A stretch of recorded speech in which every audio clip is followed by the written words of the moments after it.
Did you know there are 10 Pokemon that if you don't have a Master Ball, they'll make you hate your life? These Pokemon literally refuse to stay in any Pokeball, run away, or take forever to even appear. So let's crash out over statistics, mechanics, roaming behavior, rarity, and just straight up catch rate difficulty for our top 10 hardest Pokemon to catch of all time. And first, we have one of the most infamous trios in Pokemon history, Suicune, Entei, and Raikou. These three legendary beasts roam Johto in Pokemon Gold, Silver, and Crystal. That means they don't stay still for a guaranteed encounter. They roam everywhere until they run into you, and if you don't trap them, they flee on the first turn. And in games like Pokemon Go, their base capture rate is roughly 2%, which makes them absurdly tough, even with berries and all the tricks you can think of. Catching one of them without trapping mechanisms is a test of patience and pure luck. Catching all three is the kind of legendary status that separates casual trainers from the obsessive. Their roaming mechanic alone makes them ludicrously frustrating. You'll spend hours tracking them down only to battle them once before they disappear again. And if by some chance you pull off Mean Look and trap them, you better hope you don't accidentally get a critical hit trying to weaken them, or you have to shut the game off faster than Brock gets rejected by Nurse Joy. But at number 9, we've got a Pokemon that technically doesn't have the absolute lowest catch rate, but makes it on this list because of context. Chansey.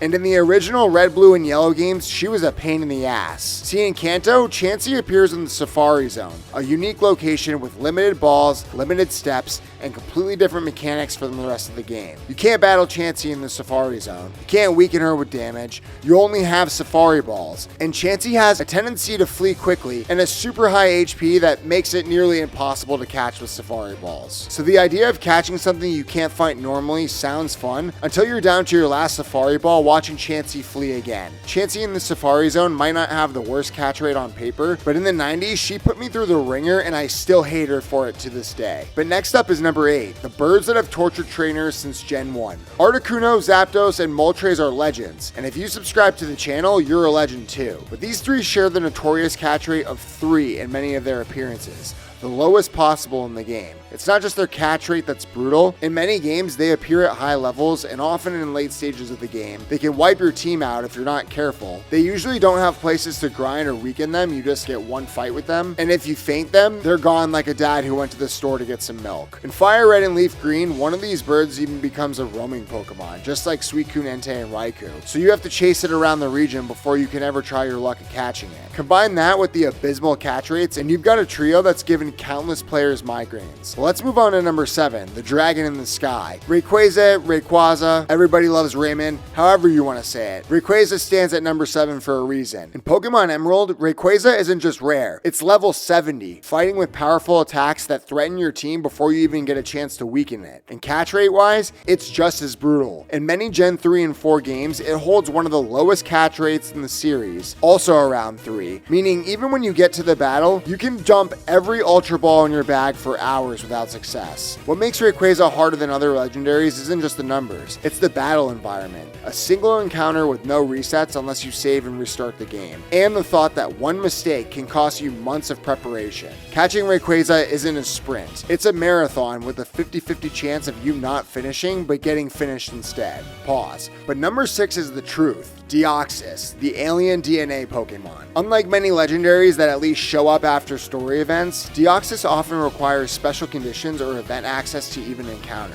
In games where it is available, its catch rate is among the lowest possible, and its battle style can be unpredictable. Because Deoxys was originally an event exclusive in Gen 3, and later reintroduced in Pokemon Omega Ruby and Alpha Sapphire, many players couldn't even get the chance to battle it without going through multiplayer distribution or difficult side quests. When you finally do reach Deoxys, some players legitimately consider Deoxys not just hard, but almost impossible. We're halfway through already. Number 5 on this list is the colossal titan stutter monster of a name, Regigigas. Catching Regigigas is notoriously painful because you can only trigger its encounter after capturing its 3 minions, the legendary titans Regirock, Registeel, and Regice. That alone turns a simple capture into a multi-step journey of pain. Once that's done, Regigigas itself is a low catch rate, high level, and absolutely brutal brutal in battle. You're fighting a Pokemon with huge HP, powerful normal type moves effective on most Pokemon, a low catch percentage, and the penalty of slow start, which halves its offensive stats for a short time, meaning less window to weaken it effectively. Stack your Ultra Balls and your prayers, because if you want any success at catching Regigigas, you're gonna need luck and God's blessing. But the silver lining with Regigigas, the battle music might be goated.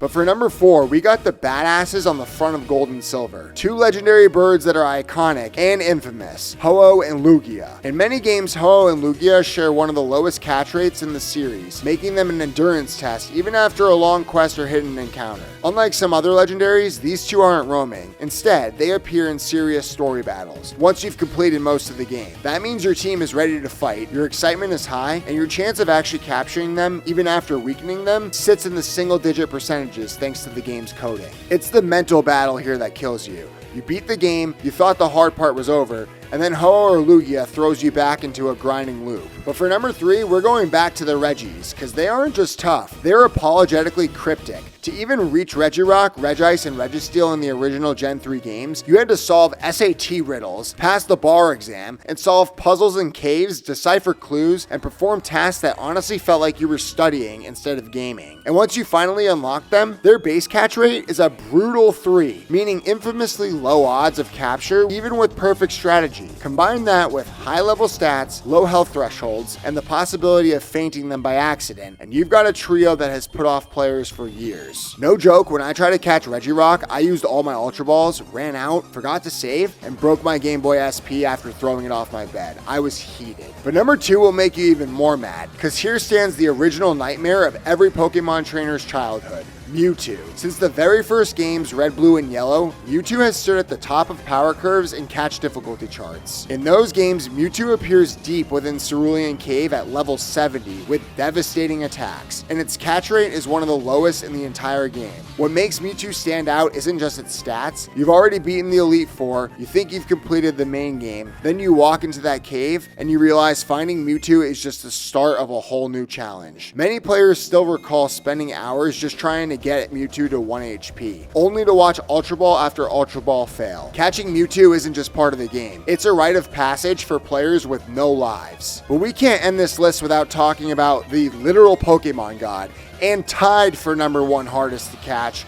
Arceus. And what makes Arceus special and incredibly difficult to catch is everything surrounding the encounter with Arceus. In Pokemon Diamond, Pearl, and Platinum, Arceus wasn't even normally obtainable without special event items. That alone made it one of the rarest legitimate catches in franchise history. Then fast forward to Pokemon Legends Arceus, and Game Freak said, you want to catch God? Earn it. Before you can even face Arceus, you have to complete the Pokédex, the entire thing. That means catching every other Pokemon in the game first. And when you finally reach Arceus, it's not a standard battle. You're dodging divine attacks, rolling across the arena, throwing bombs, trying not to faint. Only after surviving the gauntlet do you even get a chance to throw a Pokeball. Arceus is truly goated, and most people's number 1 hardest Pokemon to catch. But my personal number 1 hardest Pokemon of all time to catch is Beldum. You might be thinking, what? Beldum? Harder than Arceus. Yeah, I don't care. This ugly-ass Steel Cyclops put me through the ringer. Here's why this baby Steel and Psychic Pokemon tops my list. On paper, Beldum isn't legendary. If anything, he's a pirate since he has one eye. But his catch rate sits down in the same nightmare territory as legendary Pokemon, one of the lowest in the entire Pokemon franchise. Combine that with the fact that Beldum only knows Takedown, which does huge recoil damage. Every turn of battle risks fainting itself if you weaken it too fast. And even worse, many players have to use Dusk Balls to try to catch it at night, because that's how little luck you have of getting it with an Ultra Ball. Some players spend more time keeping Beldum alive than actually fighting it. Its catch rate is so low and the self-damage it inflicts is so brutal that trainers literally watch it wear itself down and still pop out of any ball you throw over and over again. And sadly, I never caught Beldum, so that's why he takes the throne as the hardest Pokemon to catch. So with that being said, who do you think should have made the list? What Pokemon gave you the biggest catching migraine? Comment your hardest Pokemon to capture, and don't forget to hit like and subscribe for more fun Pokemon content. Thank you for watching. As always, I really appreciate you being here, and I'll see you in the next one.